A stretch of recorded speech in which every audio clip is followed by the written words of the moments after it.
Hello and welcome to the North Metro Model Railroad Club in Coon Rapids, Minnesota. We are an HO scale club consisting of close to 60 members in a nearly 5,000 square foot space. Our layout is a freestanding island type with 2 swing bridge connections to wall-mounted shelf layouts. Our layout features centralized traffic control with working signals and a corresponding dispatcher's desk. The layout as depicted is Burlington Northern Territory, but the area we show also was home to a couple other railroads that did have an impact in the area. The Milwaukee Road, as of 1915, had an agreement with Northern Pacific Railroad for trackage rights along what was then called the Scally Line. The Scally Line is now known as the Hinckley subdivision under BNSF. So what I would like to show with this video is not only a tour of our club layout, but a little explanation as to how I work the layout from a non-BN perspective. Now for the purposes of this video today, we'll have 2 trains out running on the layout just to demonstrate how the track plan works. We generally consider the Staples subdivision to be our main line since it's double track and has working signals. On that track, I will just have a piggyback train out running. We'll call that extra number 5. He's kind of just for fun. So with extra number 5 showing our usual main line, I will use another freight train to demonstrate the Hinckley subdivision track, or the Scally Line. We'll call this train 611. Train 611 was an actual scheduled Milwaukee Road freight train between St. Paul and Duluth, starting about 1972. We'll start our walkthrough at Northtown Yard, as that's pretty much the core of our layout operations. And here we'll see train number 611 divert onto the Scally Line at Coon Rapids.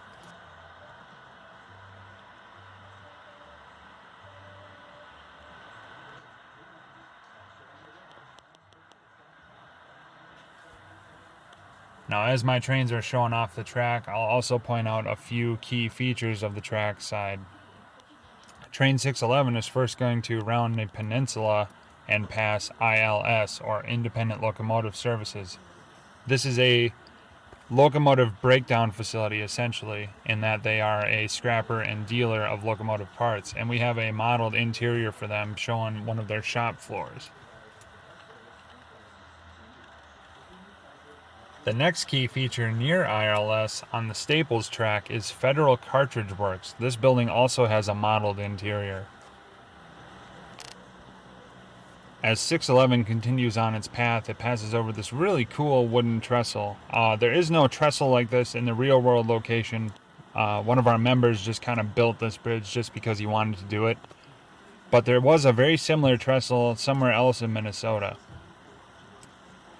And from here, 611 will also dive into a tunnel underneath Big Lake, Minnesota, where we have the North Star facility represented. Here we'll follow both 611 and number 5 a little bit on each main line. 611 is passing through Cambridge, Minnesota. By now you might have guessed that we treat the Hinckley subdivision as kind of our branch line. It gets fairly nitty-gritty with industries. There's a lot of switching to do along the way. Extra number 5 is also passing a few industries on its way to St. Cloud. And to the left here, we actually have a peninsula representing Bethel, Minnesota, and the Sherco power plant. It's currently in mock-up phase, waiting for dedicated models. They're coming very soon. This area has come a long way really fast.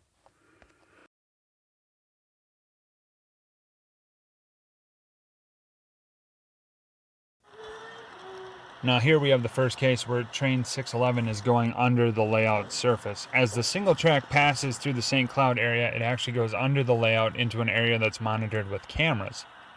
Now down here is where local trains are meant to turn back around and go to the Northtown/Duluth staging area. And also up top, extra number 5 is cruising through St. Cloud proper, also passing another Y, which takes a different train back to the Staples staging.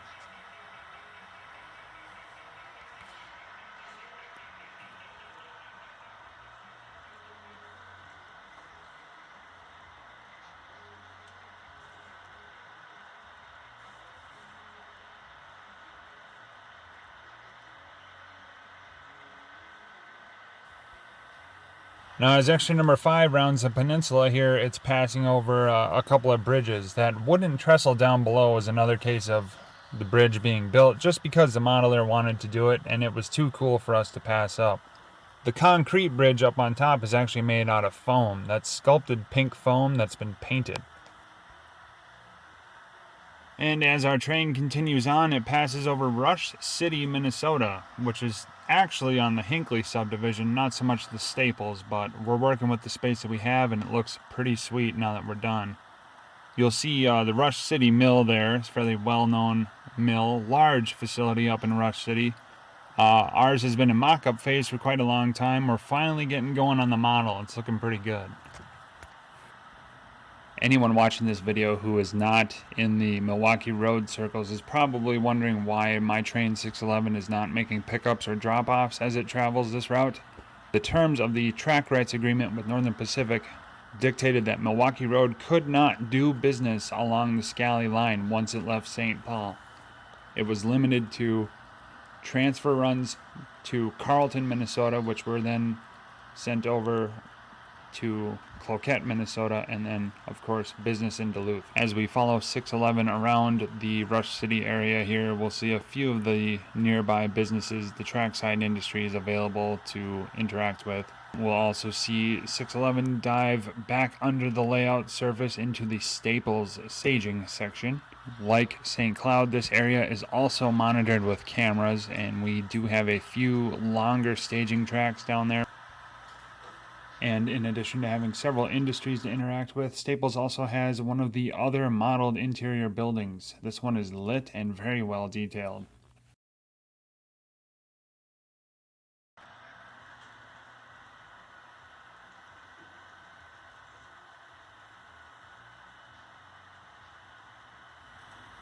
Departing Staples, you may want to grab onto something because we are skipping a little bit of Minnesota geography. We're going around the peninsula immediately to Brainerd. And this is actually one of my favorite spots in the layout because I spend quite a bit of time up there.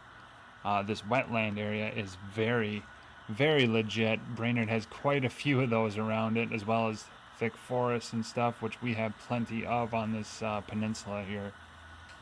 Brainerd itself is a pretty cool little town on the layout. A lot of time has been spent on it. There's a lot of care put into it. Many neat little scenes to be viewed here. Like we have a building on fire and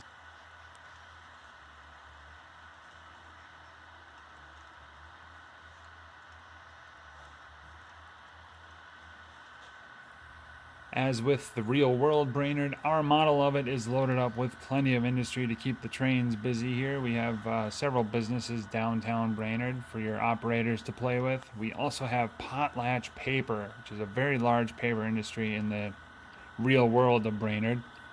And certainly a large industry on our layout. There are several tracks in there to pick up and drop off cars at.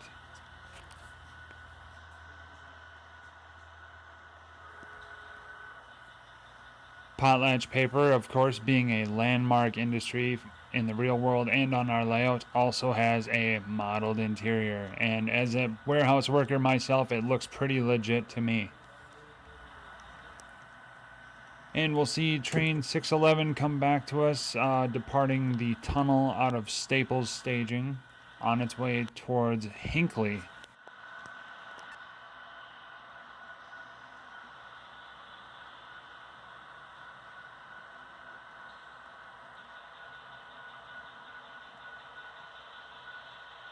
Anyone familiar with the Hinckley area will recognize this bridge. The modeler that worked on it did a fantastic job recreating the Kettle River Bridge.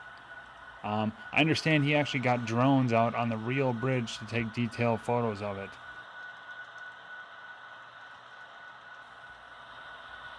And we'll step away from train 611 for a hot minute here just to check out the surrounding area.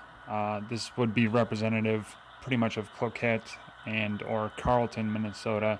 A significant stone quarry here as well as a larger rock quarry beside it. I believe the story here was we just kind of had either open space or just some random hole on the layout, which we filled with a quarry. And we'll bounce back to train 611 to follow it around the peninsula here. Up above there is the only timber cutting camp on the layout, very indicative of Minnesota history. And then we will pan over Saunders here and get a look at what's going on. The double track goes up high, uphill into Duluth and into our helix down into staging. The lower line there is more like going to Cloquet or Carleton itself. That's the low approach into Duluth. And crossing that truss bridge there, 611 is on the downward slope on its way into Duluth. I suppose we could call this Rice's Point Yard. I'm not quite sure just yet.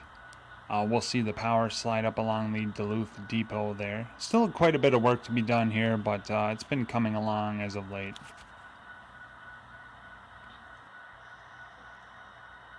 Being that we're in Duluth, we'll start looking at the 3 piers that we have depicted. The first up here is this scrap pier, one of the largest metal dealers on the layout. There's quite a few metal loads that go in and out of there. Panning over the yard a bit further, you can see the outbound classification tracks as well as the passenger main. The lady pink ballast there, that's the passenger main. Also the grain pier, General Mills pier I believe we call it. Duluth engine facility, again that double track passenger main leading out of Duluth there. End of the diesel facility, that's actually our way in and out of staging for Duluth.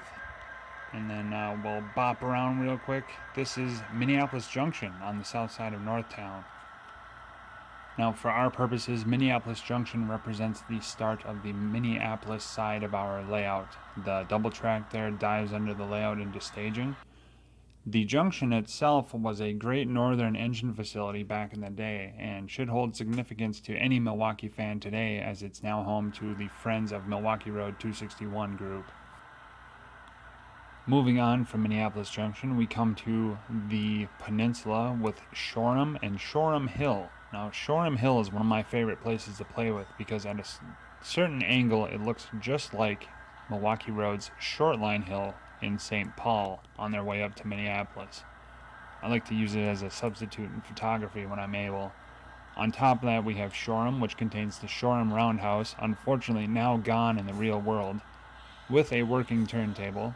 And on top of that is the Shoreham Container Facility as well as a large grain facility.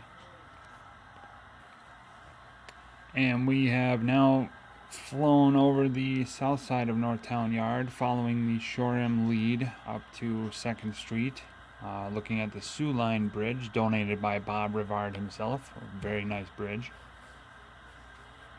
To access 2nd Street, we there via swinging bridges. 2nd Street is one level of the wall layout, the second upper level being the Kelly Lake mining subdivision. And now here, of course, looking at Humboldt Yard, or at least one part of Humboldt Yard. This is the classification and switching yard for 2nd Street operations. And of course, 2nd Street being urban switching, I like to operate the shelf with my 2 MP15 ACs lately. Of course, the Sioux Line, when it bought out the Milwaukee Road, was no stranger to putting the MP15 ACs to work in Minneapolis.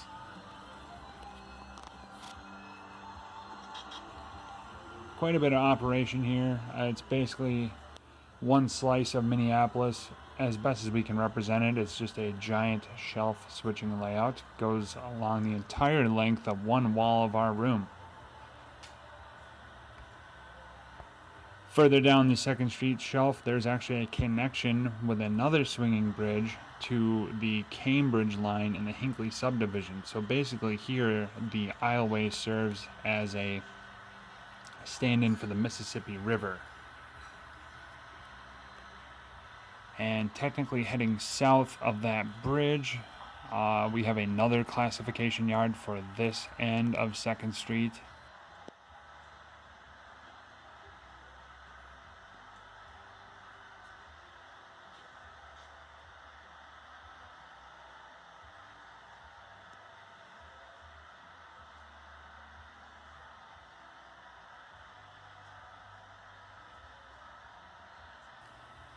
And we will continue on to the corner of the walls. Around that corner we have the Minneapolis Milwaukee Road depot.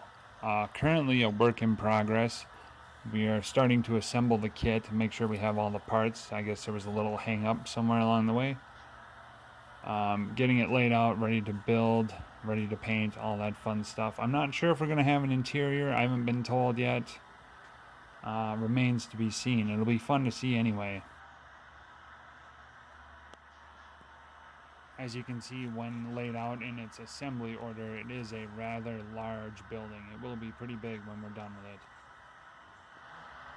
And then up top, the second level here, this would be, I suppose, hibbing. Technically, this would be min-tac, mining operation, taconite operation. And here's one of the new features we've been trying. Hidden cameras. We've been hiding cameras in the scenery to try and get some really cool video feed, photos and whatnot from the layout.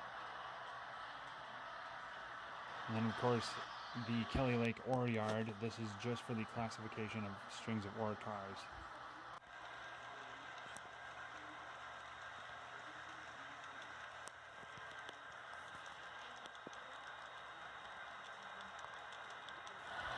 I did some rough measuring before I did this video. Extra number 5, all said and done, is close to 23 feet long. That's pretty impressive going down a 5 spiral helix like we've got.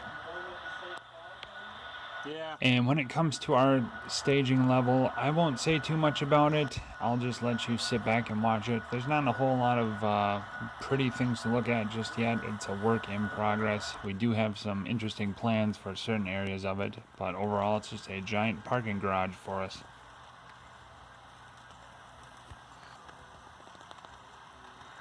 With extra number 5 on its way back to its slot, I will sign off here and give you my thanks for watching all of this. We certainly appreciate it here at North Metro Club, and I will close out with some first-hand video of a couple of steamers doing their thing on 2nd Street. Thank you very much for watching.